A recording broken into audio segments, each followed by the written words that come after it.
Alright everyone, welcome to Winter Starcraft Terran tutorial number 1. I'm going to be going over Terran, just overviewing it, the basics, scouting, basic buildings, mechanics, things you should know when you're starting out playing Terran, and things you should know about your opponent's races when you're a Terran player. And a few things I want to explain when we're talking about Terran, just before we jump into any games here and start going over it, are 3 important things. Building, SCV's building, queuing units, and the way supply depots work.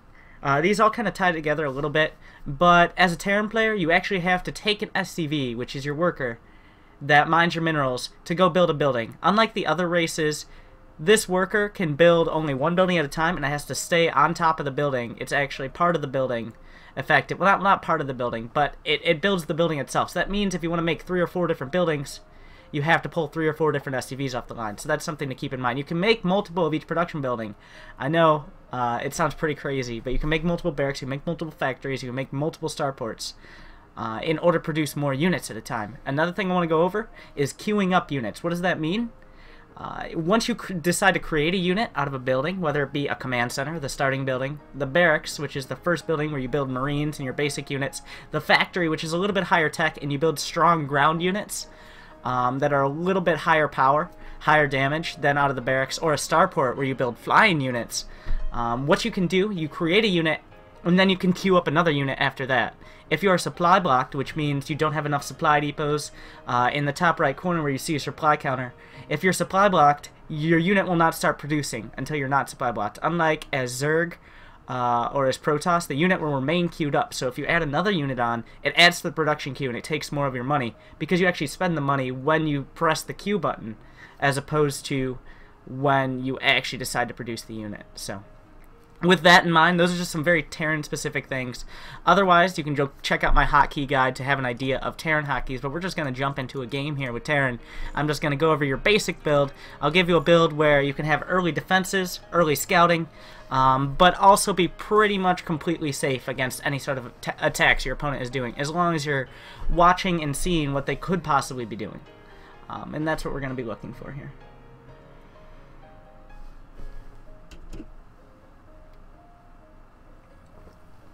Also, if you guys remember, you can check out my quick tips videos on YouTube.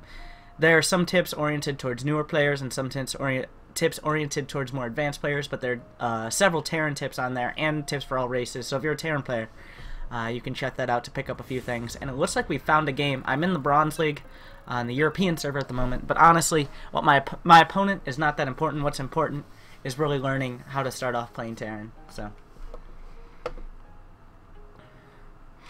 going to be going into Polar Night, which is a 2-player map, and now we are in the game. As I start the game, what I'm doing is I'm clicking on my command center, I'm hotkeying it. I like to hotkey it just through all my hotkeys, but you should put it on whatever hotkey you're comfortable with. Usually I like to put it on 4, is where I put my command centers or my bases, even for all the races. But whatever you're comfortable with. And what I'm doing, I'm actually producing SCVs to start. There's no reason not to produce SCVs to start, so you get more minerals off the bat. And the hotkey for producing SCVs is the S key. So I'm going to be continually doing that, but at 9 supply, what I'm going to do is I'm going to change the rally point. The right-click area, you see this little line here? This line is where my units will rally. After they are produced out of the command center, they will rally out to where that line is. If you rally it to the minerals, the SCVs will automatically go to the minerals and start mining. On 9 supply, on 10 supply is when I built this depot at the ramp to wall in. I'm going to be making a supply depot, a barracks, as well as another supply depot. But there's no reason I need to wall in very early, because there's not much that the other races, especially a Protoss player like my opponent is, can do in the early part of the game in order to come in my base. So I don't need to have a wall in early on, because it makes it so I can't have as many SCVs because I spend money on walling in so early. So what I'm doing now, I'm just continually producing SCVs. The goal here is to just continue producing SCVs so I don't get, and also producing supply depots so I don't get supply blocked. And at about the 2-minute mark is usually a decent time. You can do it a little bit earlier. You don't have to do it right at the start, because he can't have very much. Just like you can't have very much, he can't have very much right at the start of the game. So I'm going to be sending the SCV out, directly across the map. You should determine, before you start going onto the ladder or anything, maybe try practicing or looking over each map in order to have an idea of where your opponent's base is, what it looks like right now. But what I'm doing, as soon as my barracks finish, I'm making orbital command, so that way I can have an orbital command which can make mules, which are really good for mining. And I'm also making marine out of my barracks, which I'm hotkeying on 5. I like to hotkey it on 5. And now I get to his base, and I see he went for a nexus very quickly. As a general rule, if your opponent has an expansion before, say, the 4-minute mark, you should have the timer on in the game, by the way. If your opponent has an expansion before the 4-minute mark, that is an early expansion. That is a pretty greedy expansion. So, what does an early expansion mean? What can he do with an early expansion? Well, he won't have very many units. I'll tell you that much. Because if he invested all that money in a very early expansion, then he can't have very many units. So I already have units out, which is more units than he can have. Another way to tell if he can have very many units out is his gateways. Now we see here, he has one gateway, and he has a forge on the way. Without a cybernetics core, all he can make are zealots. Zealots are very strong ground units, but my ranged units like marines, they're not going to take too much from those zealots. As long as I make a bunker at the front, here's a general rule. Here's what I'm doing now. I saw he was expanding, so I decided, okay, if you're expanding, I can expand as well. And an expansion, of course, is going down to your base, down your first ramp. Every map has this ramp, where you just come down the ramp, and the base down at the bottom of the ramp is called your natural. That's your second base, and he's expanding very quickly to it. So I felt comfortable seeing that he wouldn't have any units early on, that as long as I got my bunker up, I would be defended against any of his units, and I could just have an expansion. So here, I made my expansion, and when I have the money for it, I'm going to pull 2 SCVs off, and I'm going to make these barracks and hotkey them in. What you can do is press Control and then click on all the barracks, and then I hotkey them in on 5. And I like to rally my barracks to the front, so that way when my marines come out of the barracks, they will be at the front of my base to deal with any impending attacks. From here, I'm just going to focus on continually making supply depots, and also I'm going to get a tech lab and my second gas geyser. Usually, with this build, by the time you're getting a tech lab is when you want to get your second gas geyser. What I'm going to be looking for is building up a nice, against Protoss, the best unit composition that you can get most of the time in the early game is Marines and Marines, Marauders, and Medevacs. So you're looking at barracks, you're looking at getting, as soon as that tech lab finishes, your stim upgrade, your stim pack upgrade, so your units can use stim pack. And another rule is always have add-ons on your barracks if you have the capability to do so. It's always better, for example, to make a reactor on your barracks than it is to have another barracks. Because another barracks will take up a bunch more space, you don't have as many units coming out as quickly, and a reactor actually takes a little bit less time to build as well. So what I'm going to do now, I have all my add-ons finished, I have Marauders producing out of my Tech Lab barracks, I'm going to be producing Marines out of my reactor barracks, and past this point I'm going to look to get 16 SCVs on each of my bases. I'm using camo location hotkeys. I also have a guide on that on YouTube in order to flip back and forth to my bases very quickly. But now I'm going to be getting my factory, and very soon I'm going to be getting an engineering bay. Here's a general rule. If your opponent is on one base, you always want to get your engineering bay at the 5-minute and 15-second mark. If your opponent is on 2 bases, then you don't have to get it so quickly. I'm only getting it now because I want to go for upgrades, whereas if he had only a 1 base or I didn't know exactly what he was doing, then I would have gotten it much quicker. Now I'm going to scan his base. About 8 minutes, but this was just, I haven't scouted him for 4 or 5 minutes, so it's been a little bit too long. What I should have been doing is continually sending SCVs to his front. Like, if you pull an SCV off, if you're continually producing SCVs out of your barracks, and you pull 1 SCV off for every 2 to 3 minutes of the game, and you just go attack towards their base, and you just look, once your SCV gets close to the base on the minimap, what you're going to be looking for is to make sure you can just see whatever kills you is what he has usually. Most players will put all of their units at the front. So looks like he has a lot of cannons. What are a lot of cannons going to do for him? What does that mean? His front is defended. He's invested a lot in static defenses. Seeing more than 1 or 2 cannons at the front here, that is a huge commitment. That is hundreds of minerals. That's many Marines worth of minerals, for example, if you had those minerals that he invested in static defenses. So how do I... Now I don't want to attack into that. If I have any other options, I don't want to attack into the static defenses, because static defenses are very good at what they do. They defend the front. Like, attacking into them is usually just not very cost efficient. I'm continually making supply depots. My general rule is when one supply depot finishes, I want to have another one in production. And once you get over 100 supply, as one supply depot finishes, then you want to have 2 more in production. So that way you always have at least a couple supply depots coming up, because you're already able to produce so many units so early on. Now I'm continually producing. I'm being careful not to queue up too many units. Now we're getting over 100 supply, so I'm actually going to start making 2 depots at once here. And now you can see I'm a Terran macro master, and all I have to do is make enough supply depots. But I'm just making Marines, Marauders, and Medevacs at the same time. But I'm being very careful, because if you get supply blocked as Terran, it takes a long time to get unsupply blocked. Why? Because your production does not start on your barracks if you're supply blocked. It will stay at 0 out of 30 seconds, for example, for the Marauder. So I don't want that to happen. But now with these first 2 medevacs, I have a lot of mobility. What I'm going to do is I'm going to scan his front.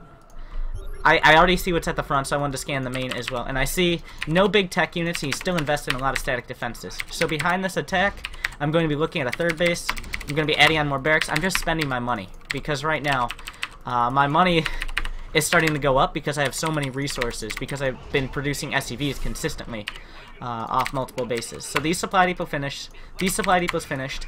I'm continuing to just build supply depots every time they finish, because until you get to 200 supply, then there's no reason not to do so. The reason you can use a factory like this in this matchup, depending on what build you like to do, you don't always have to send the factory out. That's not a general rule. That's just something a lot of players like to do, because they won't be making units out of the factory, so sometimes it's nice to use it as a scouting tool across the map, but that's not always required. Now I'm just getting upgrades. Once you have your +1 weapons upgrades, also upgrades are very important to keep a focus on. But I see he's at the front. I'm going to scan the main, see what's here. Looks like he's making an Oracle, but also looks like he has no defenses in the main base. So what I'm going to do, before I drop, I make sure I'm continually producing units out of all my barracks and my medevacs here. I'm actually going to be ready, because I saw he had no defenses in the main. He has a bunch of cannons in the natural, but no defenses in the main. So I'm actually not going to use my boost. I don't want to use my boost here, because if I use my boost, then I won't be able to get my units out of here if I need them. So I'm going to do a big drop in the main. And what is this exploiting? The fact that he invested so much in defenses at the front. Also, he came out with an Oracle, so I want to make turrets in my mineral ends. But he invested so much in defending the front, he has nothing in the main base. So you have to be careful.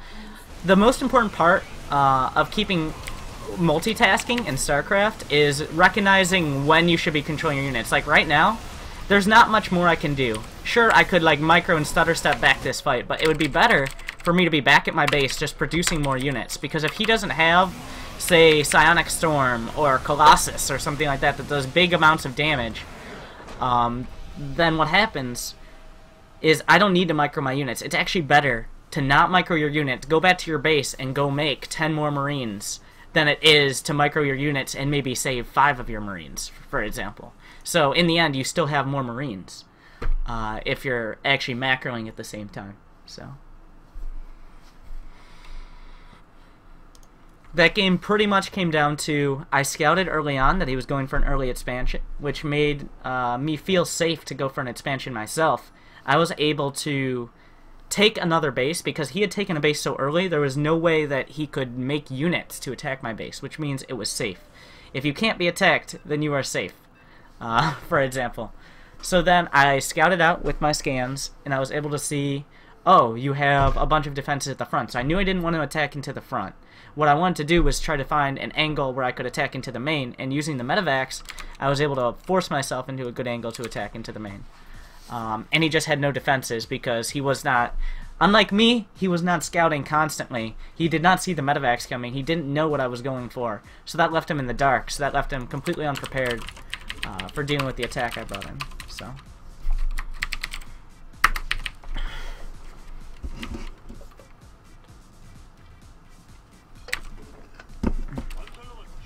alright. Now we have a Terran versus Zerg. Zerg is... of course you've heard of the Zerg Rush. But this is definitely a matchup where you want to wall off pretty quickly. You want to make sure you have that wall off up. Otherwise, Zerglings will run up your ramp, and they'll kill all your SCVs, which is not usually the best situation.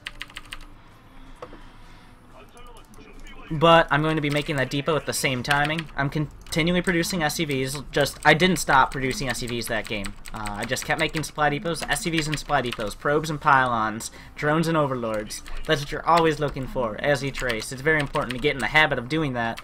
Once you get so good at doing that, you actually make too many workers, then you can think about toning it down a little bit and maybe finding timings when you can make SCVs and timings when you can make when you don't have to make any more SCVs.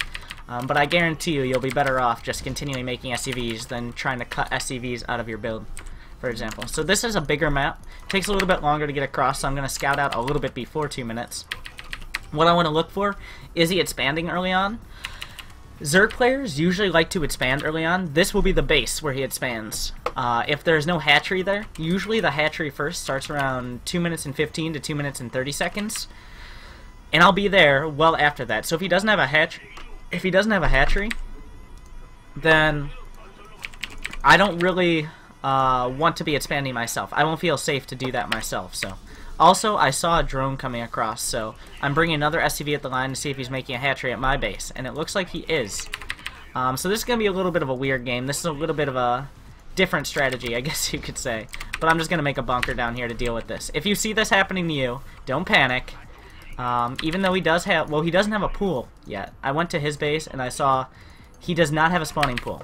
Why is that important? If he doesn't have a spawning pool, then he can't make Zerglings. All he has is a hatchery here with nothing to defend it. So I saw that drone with my scout. Once again, I was able to scout and completely deal with his build because I scouted. If I had not scouted, I wouldn't have known what was going on here. But instead I did scout, so I was able to get in a good position. I'm just watching to see if he expands at his base. But honestly, at this point, I'm just making Marines. I have the bunker up. I'm just going to run around and see if he takes his natural base, his base over here. But I think I should be able to take this out. What's really important when you're dealing with a hatchery, for example, at your expansion, is that you make sure the queen doesn't come out. If a queen comes out, well, it looks like he just canceled this. But we'll see if he expanded yet. I expect him to expand after this. Yes, he made an expansion, and he has a gas geyser.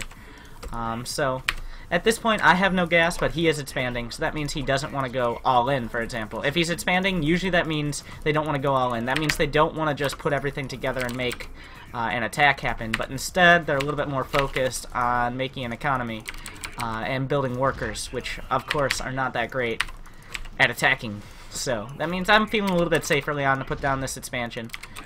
Gonna have a couple bunkers up. Every time you expand, you should be making a bunker at that expansion. Just a general rule.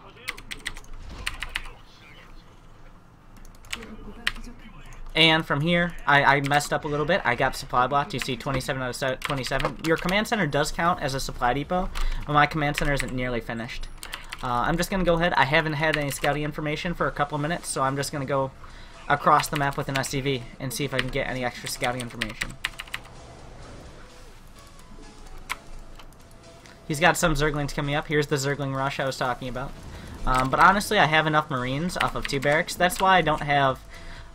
you usually will see players who decide to wall in this area of their base. I'm going to go ahead and just come out of the bunker to try to pick off another Zergling. Because if they don't have Zergling speed, it's very difficult for them to surround and kill your Marines, especially when they're that close to a bunker. So, looks like I was able to shut down this attack. Now I'm going to look to see if he made another base, which is very greedy. But he might decide to get very greedy because he knows when you go for an attack, well, when you try to make your first base at your opponent's base and you have to cancel it like he did, then that puts you a little bit behind because you invested those resources and you just didn't have an expansion up as quickly. Now I'm making my add-on so I can go for Stim. Like I said, whenever you make that tech lab, usually it's time to go for the second gas, and I'm pretty much going to be making the same unit composition. I'm going to be making... actually, I think I'll add in siege tanks this time. Siege tanks can be very good against Zerg because they help you defend early attacks very well. Why do they do that? Because they do large amounts of splash damage, which is AoE damage, to anything on the ground. They can't attack up, which is their weakness, which is why they're not so great against Mutalisks. But they do splash damage to anything on the ground. So they're very good at defending early attacks. So if he decided to go for a big roach attack, which is something he might be doing. I didn't get into his base to see what he was doing because he had zerglings in the front, so that means I want to scan soon.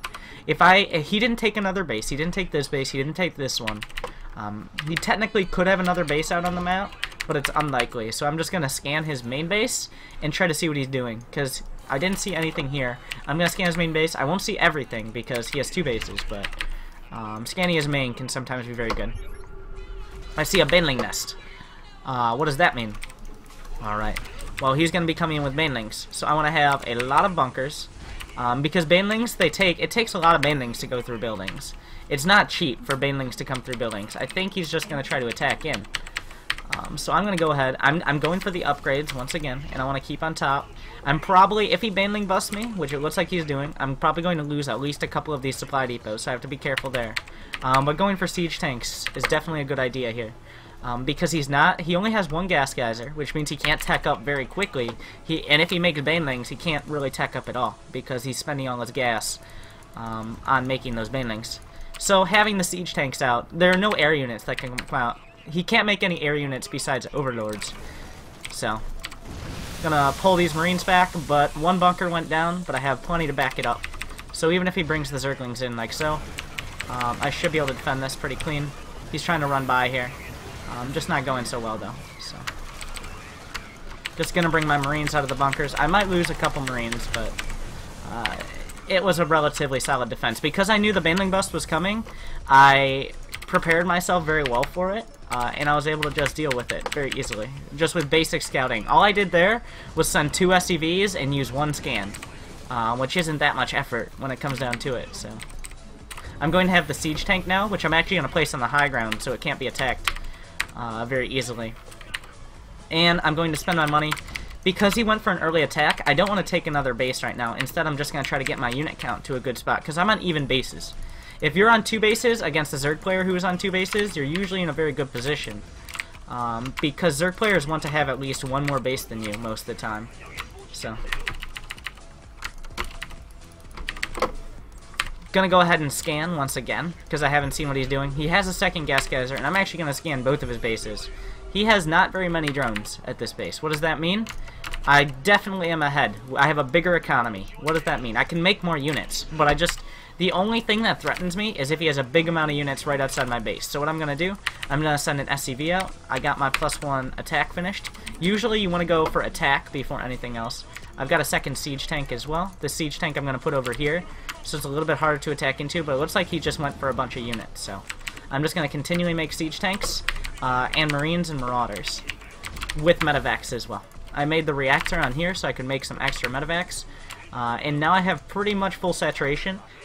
16 SCVs is usually the minimum you're looking for on each base. You can go up to 24 SCVs mining minerals and 3 on each gas geyser in each base. But once you have 16, you have a very good amount of mining. 16 to 24, you don't get as much benefit as you do from going from, say, 0 to 16, for example. So I'm going to send a single marine out to see what I'm up against here. Honestly, he didn't have very many drones. I don't feel like I need to attack him to be ahead. I feel like if I just play it safe here, I'll be completely fine. Because if he attacks in, I just saw he had a lot of units out there, by the way. So I'm just making my medevacs. I'm making sure.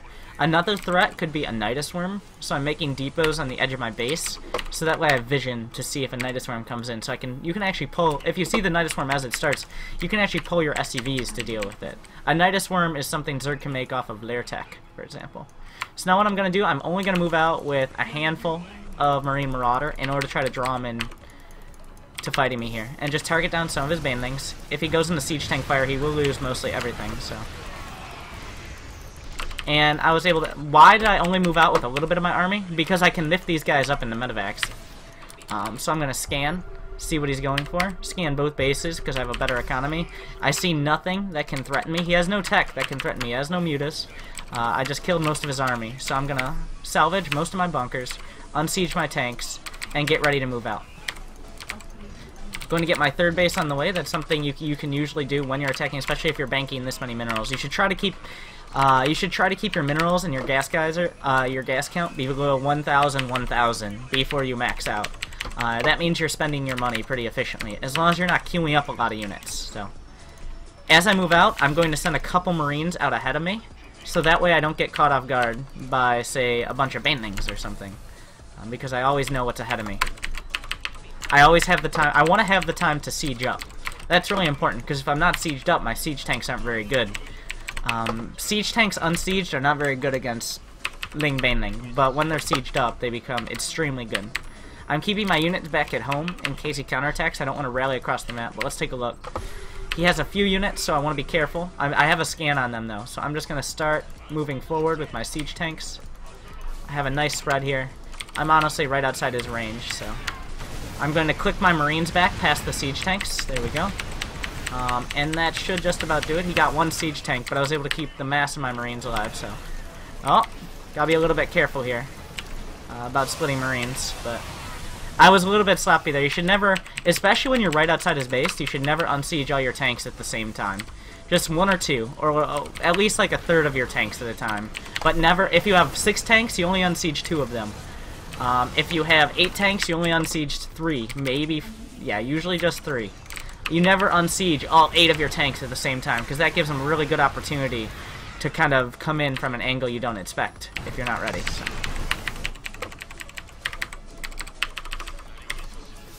And from here, I'm just going to go in. There are 2 spires on the way. He wanted to transition to Mutalisk. I'm just continuing to get my upgrades, and since I'm going for siege tanks, I will get my vehicle weapons. Usually you want to start that around the time your armory finishes, if you're going for siege tanks. Vehicle weapons do not benefit Widow Mines. You do not do more damage with your Widow Mines with your vehicle weapons upgrades, though. So, if you're going for a Widow Mine-based composition, usually if you're going to go for an armory upgrade, you want to go for the defenses. The armor upgrade for both your medevacs and your Widow Mines, as opposed to going for the weapons upgrade. And that game pretty much came down to I was able to deal with that early proxy hatchery very quickly, and then continually scout with SCVs, continually scout with scans, in order to see what kind of tech he could be going for. And going for the safe siege tank transition, and only expanding after I knew for a fact that he was expanding, and then seeing his attack and dealing with it, it's much easier to deal with what you can see than what you cannot, for anyone that has ever died to Dark Templar, for example. But being able to see that attack, being able to see what kind of tech he was going for before he did it, is completely worth using a scan as opposed to dropping a mule down. Because if you drop a mule down, you make 5 more Marines, and he's just going for mass baneling, then it probably wasn't very useful. But instead of making those Marines, you drop a scan and you go towards siege tanks, you're going to be in a lot better position. So.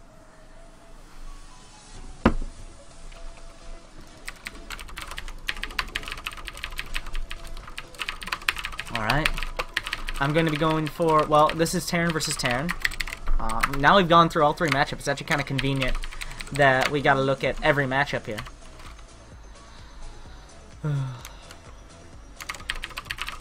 But I'm just going to, as a general rule, wall off. I'm going to be doing the same build I did last game. Usually, you could probably use the early expansion into siege tank build in pretty much every game.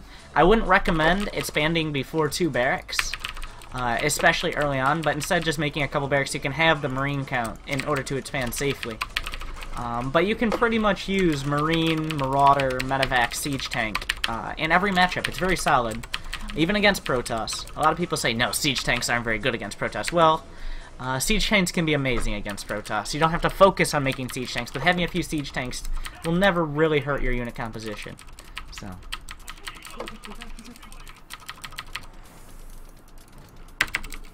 going to be making a barracks here, and I'm going to be scouting out at about 1 minute. Well, usually, sometimes you can rally out your SCVs, like I'm going to rally out my 12th SCV here. I think I screwed it up, so I'm going to have to bring another one off the line.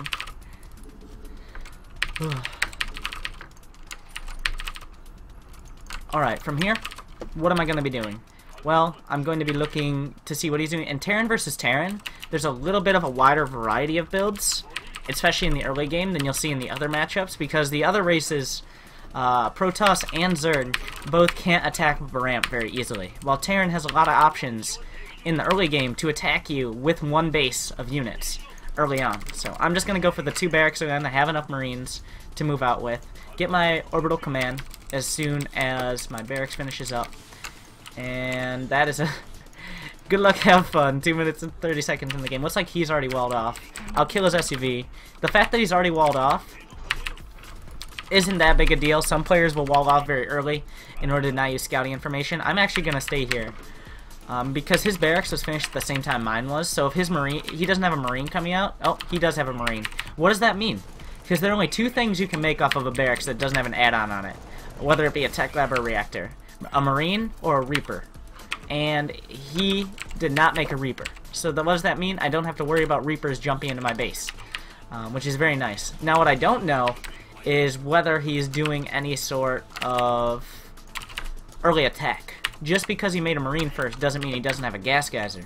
So I'm going to get my gas geyser, and I'm going to go up once again, and I want to see if he adds a reactor or a tech lab to his barracks. Because he doesn't have his marines on the ramp, he can't actually defend the ramp very easily. Looks like he's just made 3 marines so far, and I have 3 marines as well. He doesn't have any large amount of marines. Usually, if you don't know what your opponent's doing and you still want to expand, the best option is to expand, but in your own base. Because Terran units can fly. Don't ask me how, but Terran buildings can fly. You can lift your buildings up using the L key here in the corner, and you can just fly them to wherever they need to go. That's why you see a lot of Terran players, they will expand in their own base until they feel safe to move out. You might be tempted to use a scan early on, but in Terran versus Terran, you don't want to use a scan before the 5-minute mark. If you use a scan before the 5-minute mark, you're just not going to get very much information, because even a Terran player can't have that much in the way of buildings or in the way of tech at that point, so you won't be able to see very much. Usually it's just better to drop a mule down and wait a little bit in order to see what your opponent's doing with the next scan. But I will be scanning with usually the 3rd scan out of the orbital, which comes at about 6 minutes and 30 seconds. So, gonna be getting my tech lab as well and going for stim. At this point I feel confident I have enough marines to deal with most early attacks. And also, in Terran versus Terran, remember, like I said, if your opponent is on one base, you want to have that engineering bay out at 5:45 while I'm making my engineering bay at 5:45. So that's what's happening at the moment. Gonna get this orbital command out as well, but I'm going to use a scan now in order to see what he's doing. And it looks like a tech lab, so that means he's going for banshees. And he also has a tech lab factory. Now, one thing I don't see, no expansion. He has no expansion, and he's going for siege tanks. I accidentally made 2 tech labs here. This was supposed to be a reactor, so I'm actually going to switch this over, because this is going to be my tech lab for my factory. But when you see your opponent going for early siege tanks, I don't really feel like... I mean, I might want to move down the ramp. I'm actually going to make some marauders as well, because marauders do extra damage to armored units. And that tech lab was just finishing, and it takes about a minute from the tech lab starting for the Banshee to come out, so let's say 6 minutes and 30 seconds, add on a minute. I need to, once you realize a Banshee's coming up, it's nice to just have a turret out. Also, I'm going to make another turret over here. These turrets, remember you don't have to kill the Banshee with turrets. That's very important. You don't have to kill the Banshee with turrets. What you do want to do is make sure if it cloaks, if the Banshee cloaks, then you need to have detection. And the turret detection radius, it reveals cloaked units in a larger radius than it does damage to those units, so hopefully it doesn't lag out here. But what we're looking at is a siege tank Banshee attack, which is a very strong attack. It has a lot of power to it. If he gets his tank sieged up very well, it's hard to break. So I'm trying to get siege tanks out of my own, and I'm going to be adding on a starport, and probably going for a Viking, because the Viking will allow me to shoot down the Banshees, and also get a little bit of extra vision radius so I can move my siege tanks forward to see what he's doing. So I'm going to move the factory over here, get my starport out as well. I want to get that as quickly as possible, but I want to start siege tank production. That is actually the most important thing, is having at least a close siege tank count. I don't have to have as many siege tanks as him, but I can't be more than 1 siege tank behind, especially when we're adding this small amount of siege tanks. Like, having 3 siege tanks to 1, he can just start moving his siege tanks forward. But 3 siege tanks to 2, it's very difficult for him to move forward into the siege tanks. They're very good defensive units. They're almost like static defenses. And now, since I'm getting that first siege tank out and he hasn't attacked yet, I'm actually going to expand. Why?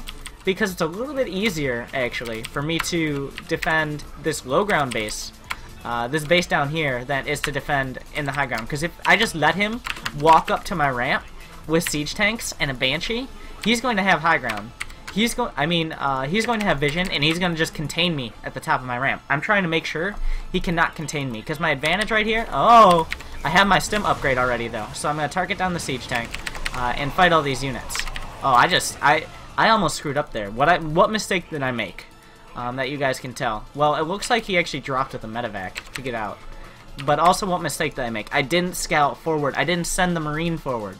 I was supposed to send a Marine forward. Remember, whenever you want to move out with anything, you send a unit forward first. Whether it be a Marine, whether it be an SCV, anything like that. You send a unit forward first in order to see what's happening at the bottom of the ramp. If he had a few more units there and he was sieged up and ready for me, I would have been in a lot of trouble. I actually would have possibly lost the game from that.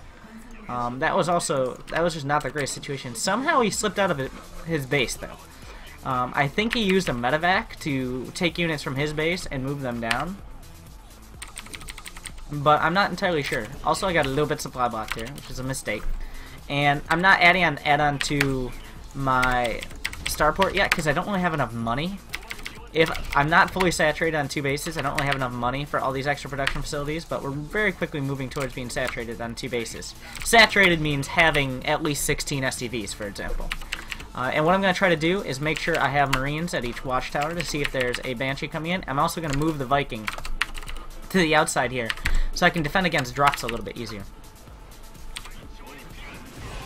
Looks like he's got a couple siege tanks ready to go. So I want to move my siege tanks a little bit closer. This is actually almost in a dangerous position because the thing about siege tank pushes, what's important about them is you realize when they're threatening you and when they're not. Like right now, I was able to take out the Banshee because he was in vision range of this turret, just barely.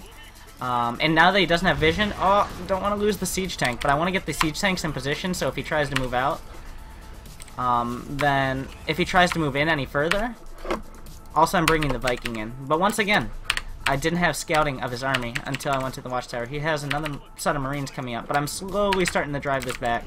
Gonna make sure I don't get supply blocked.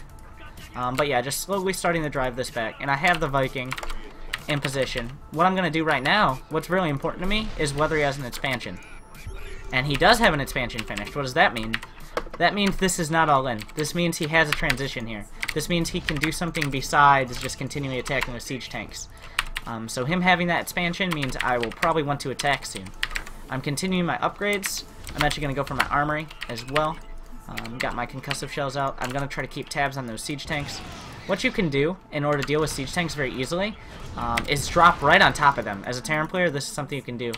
Just going to drop right on top of the siege tanks, which means they take extra splash damage from their own siege tank, and also I'm in close range. So that means... What does that mean? That means the siege tanks can't fire. They have a minimum range, so they can't fire. So I was able to use just my Marines to take out these siege tanks, which is really nice. That's very cost efficient for me if I can use Marines to take out siege tanks. Usually siege tanks are very good. They do extra damage to light units. Wait, do they do extra damage to light units? I might be wrong on that. They might have changed that. Actually, they do extra damage to armored. I take it back. But they're very good against light units because they do so much splash damage, and splash damage is very good against light. So gonna go ahead and add the reactor on. Puns intended. Just make sure I have full saturation here. I've got all my upgrades spinning now.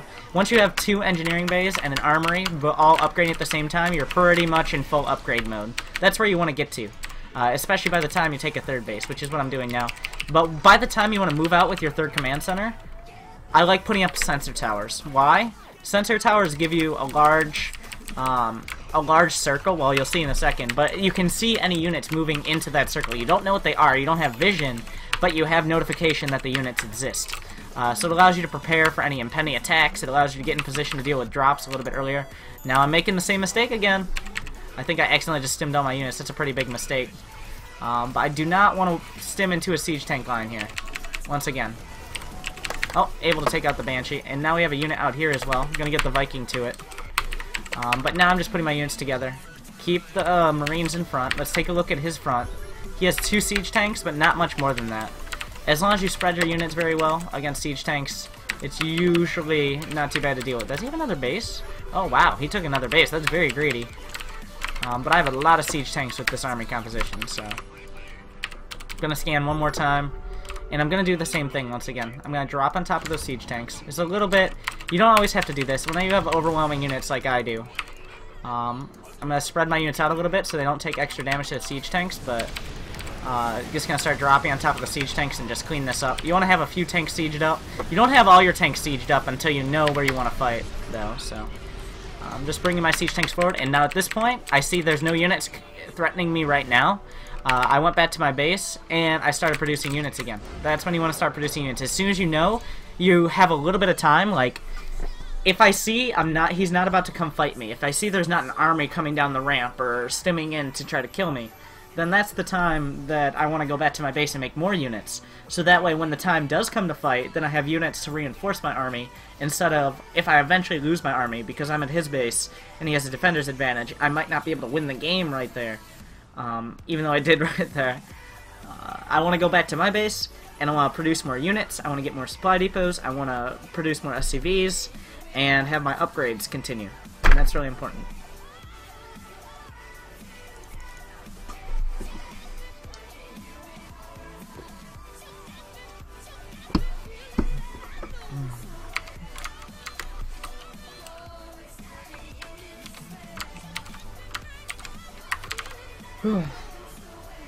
But yeah, that game came down to I was able to scout out the early attack that my opponent was doing. Was that 3 games? We had 2 games to go. I was able to scout out the early attack my opponent was doing, and I was able to deal with it because I knew what was coming. I knew I had to get siege tanks out, and I knew if I didn't go for the early expansion, like if I didn't get my expansion down the ramp, then he would have been able to contain me. I did not want to be contained. I thought I had enough units, and I'd have enough siege tanks to be in position down the ramp and defend my expansion. And I was correct in that. Why did I think that?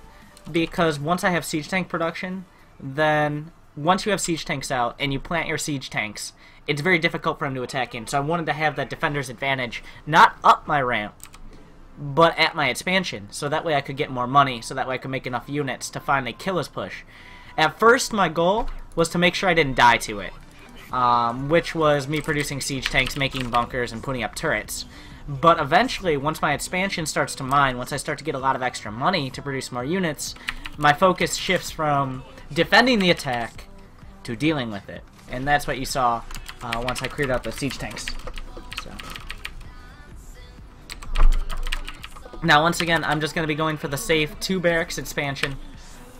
Into making my expo and then just teching up to siege tanks and getting my medevacs out with my upgrades. Just a very safe standard build.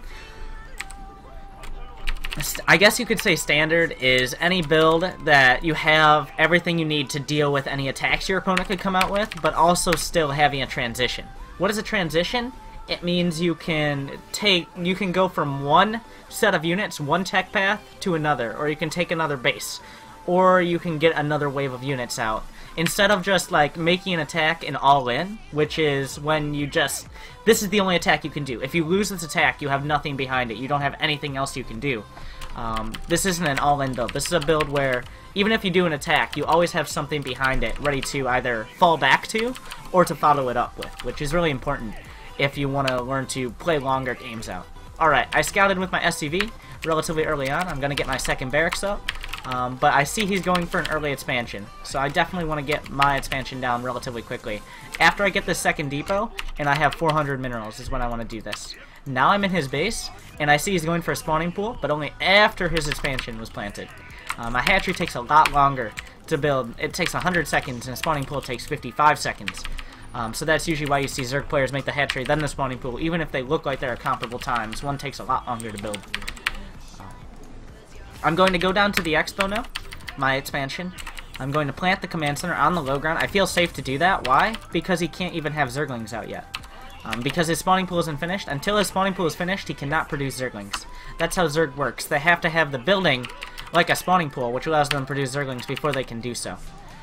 And that's what I was looking for here. And I also saw he's going for a gas geyser. What does that mean? What can you make with gas very early on in Zerg? You can make Zergling speed, which allows you to make your Zerglings a lot more effective because they can close the distance on units very quickly. Roaches, and once you make a roach warren, you can make roaches, which cost not very much gas, but they're very strong, beefy units that do a decent amount of damage to buildings as well. Also, I saw this Overlord. Notice what I did there? I went behind the Overlord with my Marines, and then I attacked it. Because units that can attack units they're being attacked by, for example, Overlords, will go directly away from the attack. That's how the AI works. So if you get behind an Overlord and you push it towards the rest of your Marines, it allows you to get a little bit more damage on it than maybe if you pushed it away and it pushed it out of range of your Marines, for example. So, alright. Now, I'm just going to be... I have the SCV. I didn't want to keep it there because I saw he could have Zerglings coming out, and I didn't want to get killed by Zerglings. I wanted to have this SCV scout ready. But now I'm working towards a wall-in, because no matter what he's doing early on, having a wall-in against a Zerg player at the natural, what you can do, I'm going to go mineral walk-in and try to see his spawning pool. That's what's important to me right now. I want to see his spawning pool. If I don't see his spawning pool... I did not see the spawning pool, so I'm going to use a scan, is what I'm going to use. I already saw it the natural. There wasn't really much going on. He had a few lings, but he does have gas mining, so I need to determine what he's doing with that. I'm going to go for my add-ons on my barracks here, because that'll allow me to react to what he's doing a lot better. I'm going to have a second bunker, but this bunker is not going to be very close to the other bunker, because I don't want splash damage from banelings killing both of the bunkers simultaneously. If you have your bunkers right next to each other, he can just attack like right in between, like right here, and it will kill the supply depot and the bunker at the same time, and that's not what you want. Looks like he's going for a Roach Warren, but also for a Lair, with Zergling speed. So he hasn't really committed to any sort of tech yet. If you see him doing... Well, just put it this way. For the number of bases you have, multiply that by 2. Well, not by 2. Okay, let's put it this way. If you have 2 bases, you can probably do 2 things at once very well. If you have 3 bases, you can probably do 4 things at once. But he's on 2 bases, and he's trying to do 3 things. He's going for Zergling speed, he's going for Lair, and he's going for Roach Warren. Which means he's not committing to any of those things. He doesn't want to do any attack with any of those things. Or at least a very efficient attack, I guess you could say. So that means I'm not too threatened. Just because he has a Roach Warren, I'm going to make another bunker back here. If you see a Roach Warren, it's always a good idea to have 2 or 3 bunkers and start producing a few Marauders, just in case he decides to go for an attack. I'm going to hold off on a scan for a little bit, because that lair is not quite finished yet. But I'm just continually producing units. I have this wall in, and I have the bunkers up to defend me early on. So he can't really do an early attack. And I saw, since he was teching up so early on, since he was committing to so many different types of buildings, then I feel even going for this many bunkers does not put me behind economically. So I'm scanning. I see 2 evolution chambers, a spore crawler, and the lair is finished, but he's not upgrading out of the Roach Warren. You see the Roach Warren isn't twitching. Zerg buildings, when they're upgrading, they do like a little bit of a twitch type of thing. Once you play a few games and you see the Zerg buildings doing that, it's a little bit easier to get used to. But since it's not twitching, that means he's not going for any upgrades, which means he's not going for Roach Speed or Roach Burrow Movement, which are the 2 upgrades you make out of Roach Warren. So I'm not too threatened by Roaches early on, and the fact he was going for Evolution Chambers means he wants to go for upgrades. Evolution Chambers are the Zerg equivalent of an Engineering Bay, so...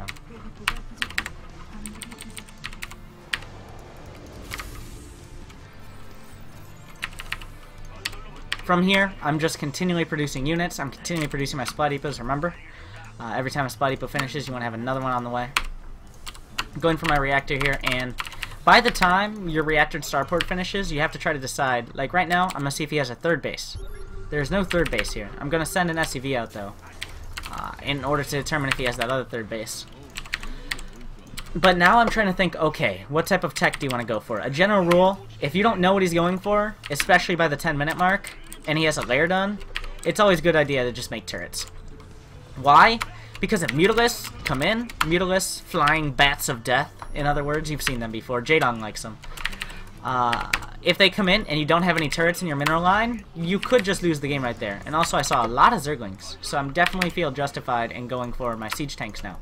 Siege tank's very good against a lot of Zerglings, not so good against Mutas, for example. So I'm gonna have the siege tank just in an area where I can get the most surface. This is out of range of him just running by and killing it. I have another siege tank on the way, by the way. But since he doesn't have a 3rd base, I'm just going to continually scan. He's going for Baneling speed. You see the Zerg building twitching. You notice how this one is twitching, and this one is twitching, but this one is not, and this one is not. So that means he's getting 1 upgrade, which is either +1 melee or +1 carapace, most likely. And he's also getting baneling speed, which means he's definitely investing in ground units, because I saw that he was upgrading his ground units, and he was not going for roaches, and I did not see a spire. And I saw he was going for baneling, so he's definitely going for ground units. So what I want to look for now, does he have a third base? If he doesn't have a third base, then that means he wants to do an all-in attack. He wants to do an all-in attack. I scan that third base, and I see that I've successfully walled in my siege tank by having a bad position. So what I'm going to do is I'm just going to kill this tech lab. I would rather just make... I could lift a building. I could have done that, but whatever. That's a pretty bad mistake. You don't want to have your buildings set up in a way that they prevent your units from escaping. That's obviously not the best idea, so... I'm going to send a single set of Marines out in order to scout whether he's about to attack me, but with no third base, I have no incentive, I have no reason to attack. Until he's getting a third base, I have no real reason to attack. I'm going to be getting my own third base, but pretty much I'm putting together a very good army for dealing with whatever he comes out with. I have Marines to deal with just massive units because they do very high amounts of damage. I have siege tanks to deal with the banelings, which could kill the Marines very easily. And I have marauders to soak up a lot of baneling damage and deal with potential roaches. And I also have the medevacs to keep all my bio alive and potentially drop if I need to. So I'm actually going to stim a marine in to see if he has this base. I'm continually producing units here. And I'm going to scan. If he doesn't have a third base yet, I might think about moving out. But I don't know yet. Let's see. He doesn't have this third base. He has this third base on the way now. So he's just now investing in it, but I already have my third base coming out. So, going to get my upgrades and continue my upgrades. I'm going to send these Marines out to know what I'm up against at all times. I'm actually, once I'm moving out, I can salvage some of these bunkers, but I'm going to unsiege a lot of my tanks, and it's time to move out. I'm putting everything together. I like to put it all on one hotkey, but I like to hotkey my siege tanks on two. So I have a little bit, I can target fire them on the banelings then, is what I'm going to be looking to do in the near future. Alright, once again, going to be sending those Marines out. There's no reason I need to rush this. You don't need to rush your attack across the map, especially when you have such a good unit composition. My unit composition is very hard to attack into if I set it up well, especially if he doesn't have Mutalists. He has no way of taking out those siege tanks if they're sieged out very cost efficiently. So I'm always ahead with my Marines. I have no angle. Look at my map vision. There's no way he can move in without me realizing where he is. I'm going to scan. I don't see his army, so I have to be careful right now. I have to think, okay, where could he be with all those Zerglings he made earlier? So I'm just continually sending Marines out. What I'm doing is I'm hitting my hotkey. I'm pressing Shift. I'm right-clicking across the map. I'm pressing Shift, which will de-hotkey a couple of the Marines, and notice how they run across the map because they're no longer being controlled with the rest of my Marines. And since I have a siege tank composition, I like taking this base here, the forward base a little bit. If you have siege tanks, usually you really want to use high ground if you have the opportunity, and that's what I'm doing there. And I have plenty of SCVs I'm going to transfer, and once I'm taking a new base, so going to want some bunkers up as well. But I'm pretty much maxed out now. So I just want to find where his Zerglings are, just make sure he can't attack me at any point. And honestly, if he had been taking an earlier third base, I would have rushed to attack a lot earlier. But since he was not, oh, that is quite the army there. That's a pretty solid army he has, but I'm maxed out. If you're on even bases and you have a maxed out army, there's no reason not to attack, to be honest. So, and he has nothing that can deal with my siege tanks very cost efficiently. So I'm going to slowly siege tank push my way in. Make sure my siege tanks are nice and spread out, and they're able to target fire down the banelings. And I'm going to have my Marines spread back here. And now let's see if his units are going to come down to deal with this. Notice how I'm spreading out my units. This is to minimize the effectiveness of banelings. He has a few Mutalists here, so I'm going to add on a few more turrets back at home. But I scan and I see his army, and I've already taken out his base, so I've already done a decent chunk of damage here. Now the risky part comes, because I'm going to start to move forward.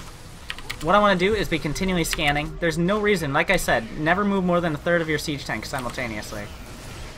But I'm just going to start pushing forward here. I have the Marines to keep everything alive. I'm actually going to invest in a couple more factories because I'm maxed out.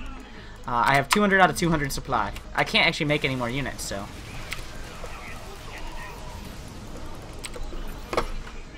Going to go ahead and get these siege tanks a little bit closer in here. Just trying to keep tabs on his army. And now notice, I'm going to use the siege tanks. Because I already have my Marines spread out, I'm going to use my siege tanks to target fire down the banelings. Because siege tanks, if they get nice hits on those clumps of banelings, and I can just make more units back at home. I can just replenish my army very quickly. So I have 13 idle SCVs. I actually don't... This is one of the few situations where I have too many SCVs. Because it's actually making my army small. The amount of SCVs I have is making my army almost too small. So I'm actually sending my idle SCVs across the map to go tank for my units. He has a single baneling down there. But honestly, I'm reluctant to attack in. Why?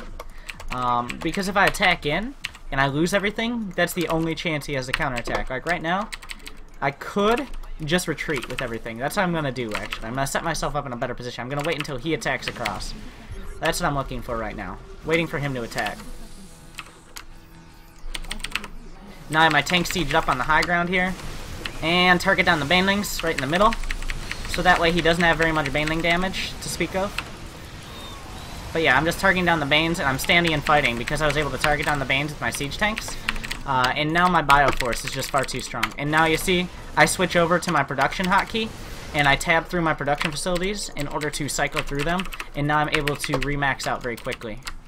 I just have everything. Get my 3-3 upgrades on the way, for example. But with only +1 Carapace against 2-2 with Medivacs, if he doesn't have splash damage, then there's not really any way for him to handle this. So.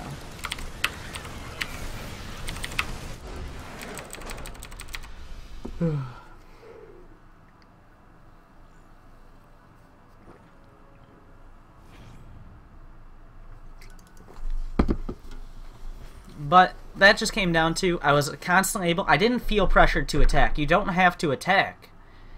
You should not feel pressured to attack. If you're on even bases with a Zerg player and you're consistently scouting and making sure he doesn't have more bases, as long as you know what you're up against, you can just put together a very solid unit composition and then calmly move out. Make sure you don't get caught off guard when you're moving out. And then just slowly attack in. You don't have to rush it. You don't have to all in. Because if you all in, especially with siege tanks do not benefit from rushing. Siege tanks are much better when you slowly siege your way forward. Because by definition, they're slow, methodical units that are a lot better in drawn-out engagements than they are in just one big engagement, for example.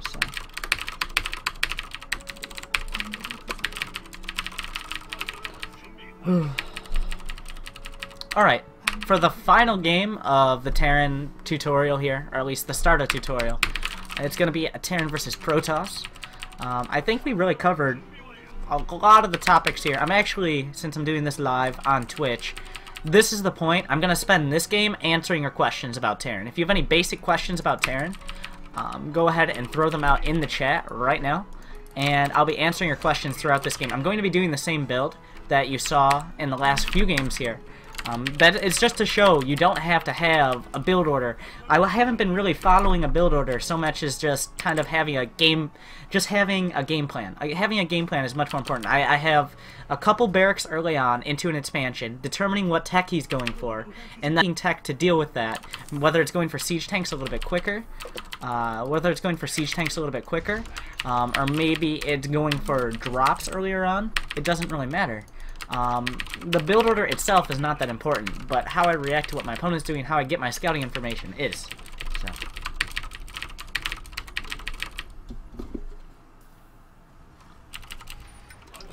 When to switch the first CC into an orbital? As soon as your barracks finishes, is when you want to switch the first CC into an orbital. You want to have as much uptime on that orbital as possible.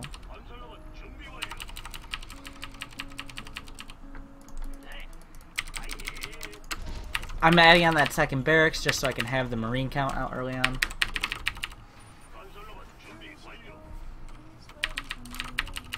Should I drop before stim or should I have medi before stim? Without stim, drops are not very effective. Why? Because you don't have those high-powered units. You literally do double the damage with stim marine. So if you're going to use medivacs to drop, with the build I'm using right now, you should have stim finishing by about the time the medivacs come out. But you do usually want to have stim before you drop, if you're dropping marines and marauders. I actually forgot to scout this game, so I'm gonna be going ahead and looking for what he's up to in a moment. But not scouting, of course, not the best idea, but I do have a very safe opener where even if he comes out with a lot of units early on, I should have enough units to deal with. Until I scout what my opponent is doing, I don't want to expand on the low ground, because if I expand on the low ground, and he does a very early attack with a lot of units, then it's just a vulnerability. Expanding on the low ground, making a command center on the low ground, just makes it a lot harder for me to defend myself. Because once you're up a ramp, especially against a Protoss player, it's a little bit easier to defend the units coming up, because Protoss doesn't have that many ranged units. So. Looks like we see exactly the situation I was talking about. We see 3 Zealots out early on. He's got 2 gas gadgets, but 3 Zealots is pretty scary. If I had expanded on the low ground right now, I don't know if I would be able to defend myself, and he did not take a Nexus. So I feel safe because he doesn't have an expansion, and he has units out early on. I can still expand. I still have the money to expand. There's no reason not to expand. But also, there's no reason I need to make myself vulnerable on the low ground. I don't need to be greedy. I'm going to have the unit count. I can tech up. He's not mining out of this gas geyser. He's got a lot of chrono boost to make. That might be a stalker now. And he's adding on a robotics facility off of one base. He's adding on a tech building off of one base. Which means I definitely want to have a solid unit count and also be ready to defend early on, as opposed to just maximizing my economy. I want to play it very safe. I want to make sure there are no vulnerabilities in my build. And once again, he's going for a one base.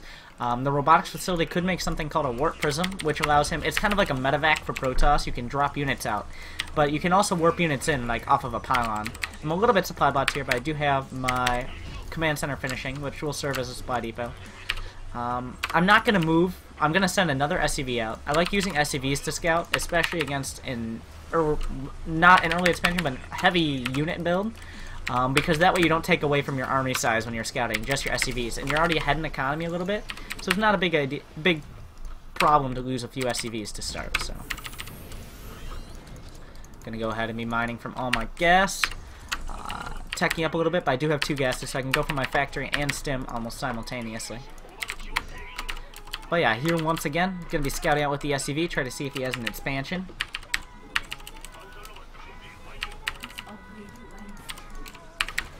I will scan. If this SCV, for example, got killed, like if I get killed on the top of the ramp, I'm going to scan, because I want to see what he's doing.